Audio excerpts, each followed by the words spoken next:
Today we are introducing the dissolved air flotation customized for our client in Myanmar, treating their furniture manufacturing wastewater with a flow rate 5 cubic meter per hour. The core principle of dissolved air flotation machine lies in generation of supersaturated microbubbles, which effectively remove the suspended solids and colloidal scum from the aqueous phase. In treatment process, influent undergo with chemical condition, coagulation and flocculation to destabilize and aggregate the contaminant.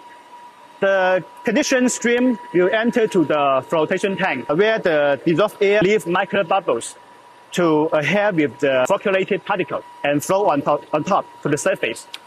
The automatic vapor will continuously remove the surface scum. Our dissolved air flotation machine can achieve 95% removal rates of the suspended solid, grease, and oil to ensure the superior clarification performance. Thank you, and waiting for your inquiry.